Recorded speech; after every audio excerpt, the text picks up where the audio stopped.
Thank you so much. And thank you for everybody for joining this webinar and this press conference. We want to start off by saying what has been such a difficult time for so many Canadians. The pandemic has been incredibly hard on people who've lost their jobs, on certain sectors that have been completely obliterated, on small businesses. What is the most heartbreaking of the pandemic has been the fact that it has been our seniors in long-term care that have borne the brunt of the pandemic, and that is truly heartbreaking. We all stared in horror at the conditions of long-term care when the military had to be called in Toronto and in Ontario and in Quebec.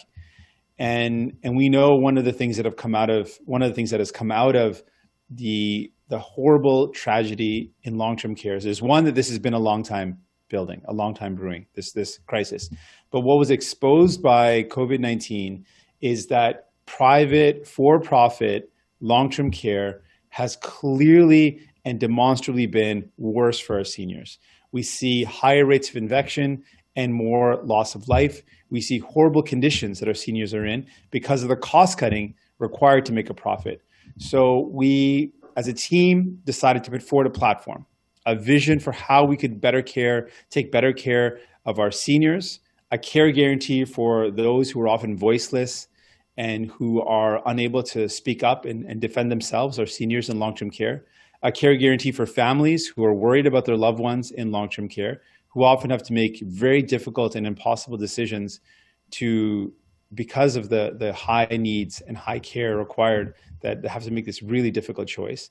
And then for the workers, because we found that a care guarantee for workers directly results in better care for seniors.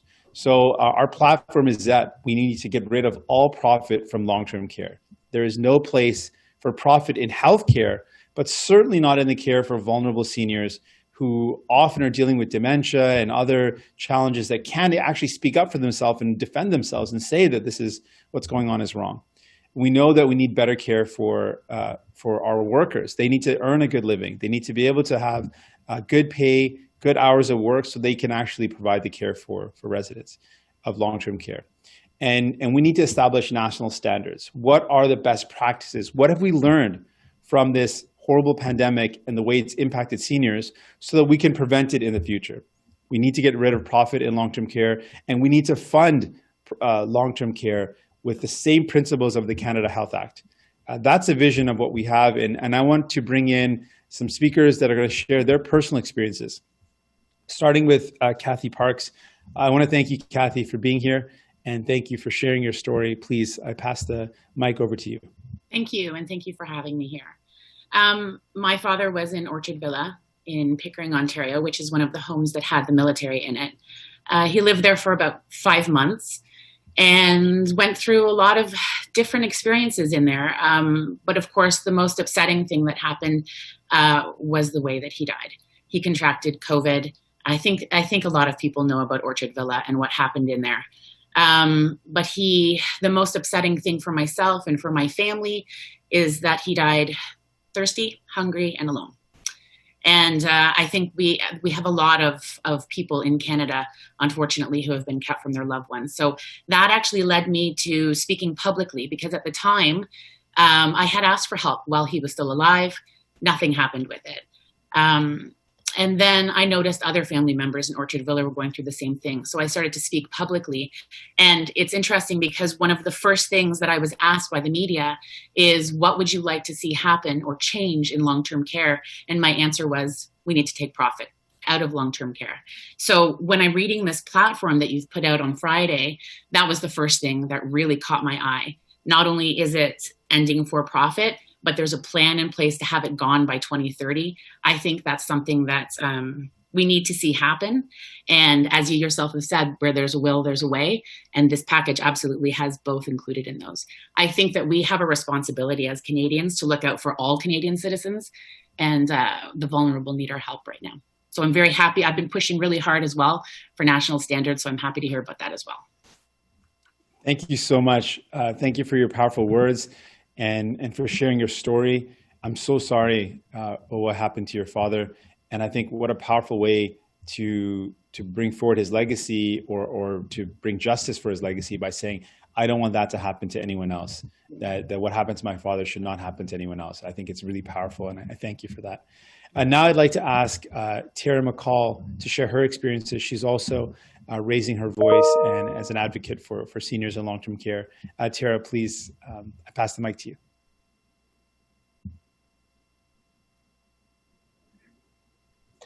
Thank you, Jagmeet. The process of looking for long-term care homes for my dad was extremely disheartening. I just couldn't imagine taking him from his home that he'd worked so hard for and putting him into one of these places. I felt like it was a betrayal of sorts, but we had no other option. My dad moved into Altamont in late 2019, and by April, the home had one of the worst COVID outbreaks in the country. The situation was so dire that the Army was deployed and the local hospital took over management. My dad had to witness dead bodies waiting in the hallway to be wheeled out. They had about 150 residents, and at the end of the first wave, only 7 of them remained COVID-free. My dad was one of the lucky ones. He got COVID, but he was asymptomatic. And I realized it was luck. That was really the only way he survived. I started reaching out to all levels of government at that point, trying to figure out what I could do and who could help. And what I learned just really angered me. It turned out that no one was actually responsible to help because the home was autonomous. They were a private for-profit company. And I think this is something that I didn't really understand. And I think most people still don't understand. I think that's thrown around a lot, for profit, but what does it actually mean? So I would say quite simply that it means millions and millions of dollars are given to these companies every year. And instead of funneling it back to best support the residents, it is used for profit. Sienna paid out $43 million in dividends last year, and their CEO made $1.7 million the year before. They choose profit instead of care. My family pays $2,200 a month for my dad's care. The government pays another $5,400. This is nearly $8,000 a month. With this money, my dad gets a small shared room. The hallways smell of stale urine. There is no air conditioning. He has a very small bathroom that he shares. Sometimes there's water on the floor because there's ongoing plumbing issues. He has a grim sort of hospital light above his bed. That's his light. There's no room for a table and chairs for anyone to sit and come and visit and have a chat with him. They choose profit over comfort and dignity. He has gone weeks at a time without a proper shower and longer still being outside. He'll go weeks without even going outside. There is no specialized diabetes diet or dementia care. He even had undiagnosed skin cancer on his face, and it was discovered because I saw it looking through the window at him. Most employees make the same as teenagers flipping burgers. Some nights during the outbreak, there was one nurse for the entire home. Evenings and weekends, there's often no manager on duty. We saw during the lockdown, those who couldn't feed themselves became malnourished. What became clear was that there's such a shortage of staff that families have been filling in the void of care and ensuring basic needs are met. Once they were locked out, the seams of the system started to fray. We started to understand that they choose profit over adequate staffing. A 150-bed home like Altamont can also receive $31 million in construction subsidies over 25 years. Where is this money going? The home that he's in had a massive flood because of a sewer backup during the pandemic. They had to move a quarter of the residents. Could they have upgraded the plumbing before this to avoid such a thing? Of course they could have, but they chose profit. Could they have proper ventilation that could probably have slowed COVID? Of course they could have, but they chose profit. This past year, there has been an ache and a sadness while my dad has been left feeling kind of imprisoned in long-term care. And I've come to terms with the fact that it wasn't my family that betrayed him. It's this system that has betrayed him. Long-term care cannot be a business. It simply doesn't work because the less care they give, the more profits they make. I hope the next government sees the dad that I see, someone who deserves love, protection, and dignity. There is value in these lives, and this value I feel is eroded because of profit. So I'm hopeful. Tara, thank you so much. You put so much thought and consideration into describing the plight really of your father and what he's going through. And in speaking up about what your father's going through, you're talking about what so many Canadians are going through and so many people in your shoes that are worried about their loved ones are going through. So thank you for giving them a voice. These stories just really highlight, one of the most stark and concrete evidence that we have gleaned from this horrible tragedy is that there is no place for profit in our long-term care. Seniors and residents of long-term care deserve better. They deserve to have the best quality of life. They deserve respect and dignity, and that's not what they're getting. When profit is a motive, it means corners are cut, staffing is cut, quality of care is cut just to make a dollar. That should never be the question. That should never be the priority when it comes to caring for anyone in our healthcare system, but particularly for seniors at their end of life or after having worked so hard, or seniors who are just unable to stay at home but still deserve all the same dignity and respect and care and love that they would receive at home. This is why we are here to raise our voice to say we need to take care of our seniors. Thank you so much for being here once again. I'd like to pass it now to Nina, who will field any questions from media. Thank you very much. If you have a question, we would invite the media to use the raise hand function at the bottom of your page on the Zoom that you're using. Si vous avez une question, je vous inviterai d'utiliser la fonction lever la main de Zoom et je vous appellerai pour donner votre question.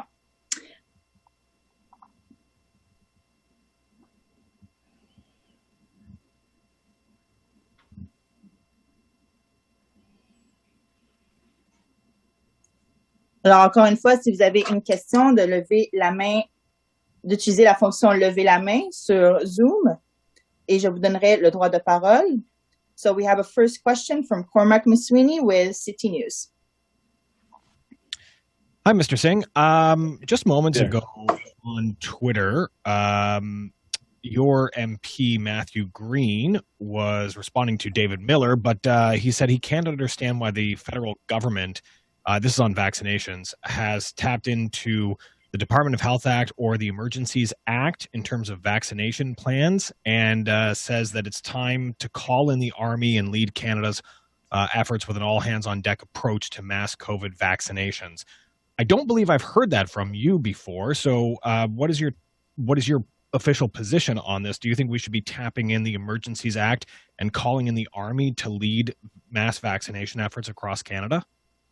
We should certainly, first off and foremost, really take a look at the Liberal government's response to the vaccination has been a failure. And this is not something that anyone celebrates. This is not good news. We all wanted the vaccine to work. In fact, the vaccine was that shining light at the end of the tunnel, that moment of hope when a lot of people thought, maybe we're going to get through this now. Maybe things are going to start to improve once we see the vaccine roll out. But then with the delays, with the lack of local production, with information that was changing around can we produce this at home or not, this has all started to erode that public trust and confidence. So we absolutely believe that Justin Trudeau needs to do far more to make sure we've got enough supply and that the rollout is actually getting people vaccinated. It's not enough to just secure the vaccine.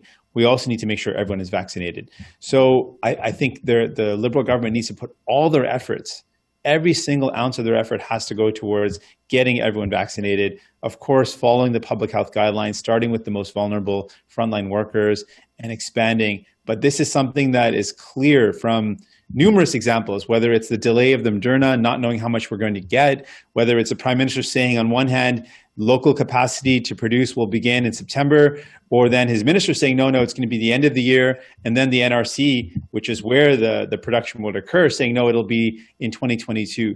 We know this could have been a lot better if the Liberal government had chosen to make this a priority. Other countries that are smaller economies have local capacity, so we absolutely need to see this Liberal government put more effort into the vaccination.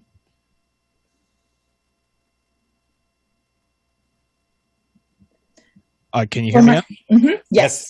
Okay, excellent. Sorry, I didn't unmute it properly. Then you didn't really answer the question there, so I'll ask it again. Can you please tell us whether your position is that we need to call in the army to lead the vaccination efforts in Canada? Do you think the provinces are doing a poor job, or is Matthew Green, offline with the party stance on this?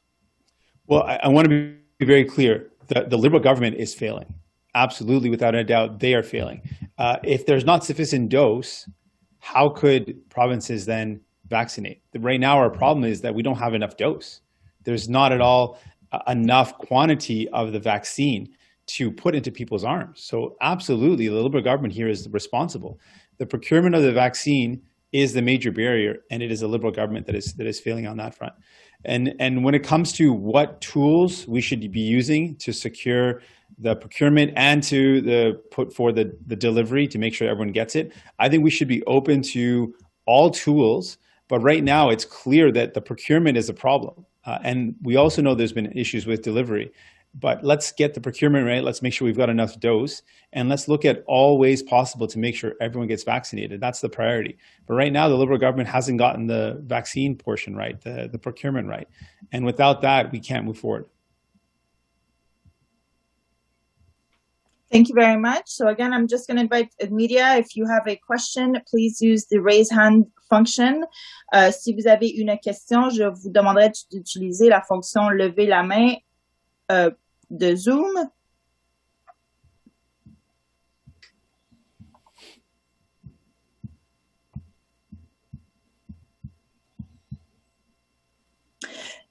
I see no more questions. Jagmeet, would you like to go ahead and conclude the press conference? Certainly. Again, I want to just give a really heartfelt thank you to Cathy and to Tara for sharing your stories.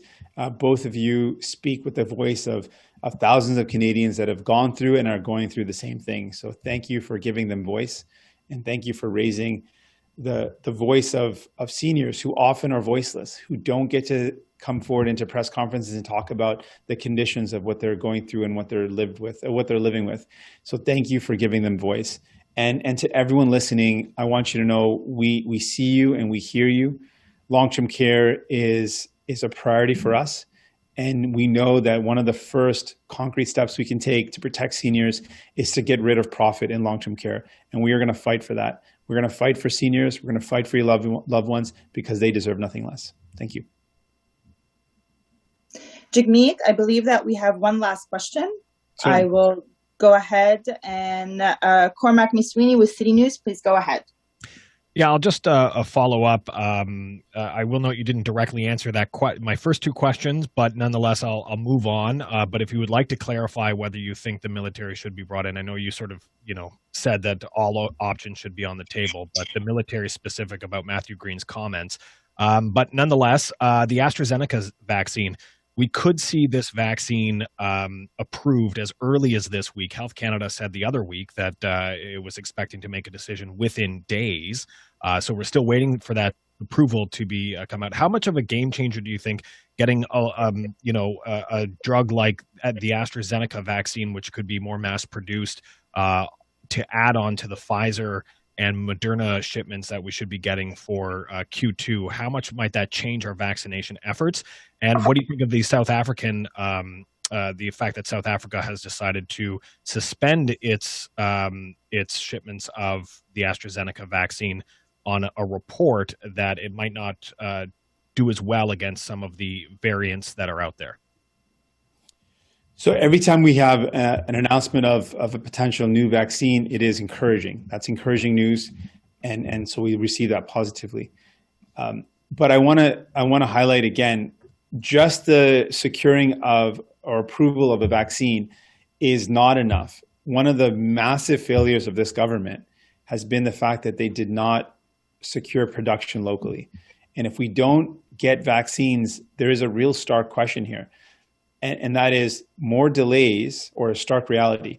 The more delays we see in the vaccine, more people will get sick and more people can die.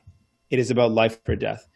And the fact that a year ago, the Liberal government didn't put all hands on deck to ensure that we were able to produce here in Canada was a massive failure, because we will always be at the whims of international logistics if we don't produce locally. So while it's encouraging news, I need to see Justin Trudeau take the serious issue of local production with all seriousness and get it done.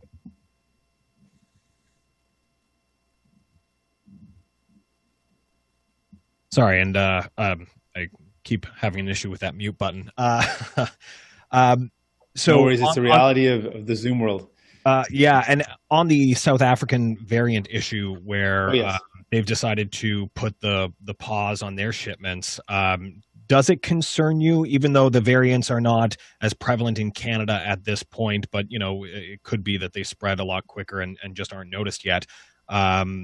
Does it concern you that some of these vaccines don't have as good efficacy against some of these variants? Do you think that should give them pause in terms of getting these shipments, or should we get the shipments regardless of whether they have the impact on the variant, have a good impact on the variants or not? This highlights really how we need to take an approach that is not just on one single solution. When it comes to how we tackle COVID-19, the vaccine is absolutely a major priority. But as you've highlighted, with certain vaccines, if there's questions raised about whether they'll work with variants, it also reminds us that we have to have a broader approach. And one of the things that experts are calling for that would help stop the spread of COVID-19, that would help long-term care homes as well, is improving paid sick leave. We fought for and secured paid sick leave, but we pointed out when the Liberals introduced it that there were some problems with it. It wasn't flexible enough. It wasn't enough to cover someone's salary, exactly the amount that they were earning. It took too long to receive. These are things that we can improve. And really, with the variants and with a lot of the unpredictability, what we know is that we've got to do everything possible to stop the spread, which includes improving access to paid sick leave, which includes being able to produce vaccines locally and having a range of vaccines so that we can address the variability that comes with some of the strains. At the end of the day, we need to follow, of course, the expert advice from public health experts and listen to what they have to say around what is the best approach. But we know that the approach has to be multifaceted. It can't just be one vaccine or one approach. It needs a number of steps so that we can protect Canadians. Thank you very much. I see no more questions. So this concludes our press conference. Ceci met fin à notre conférence de presse. Merci. Merci. Thank you very much. Thanks again to Cathy and to Tara. Thank you so much.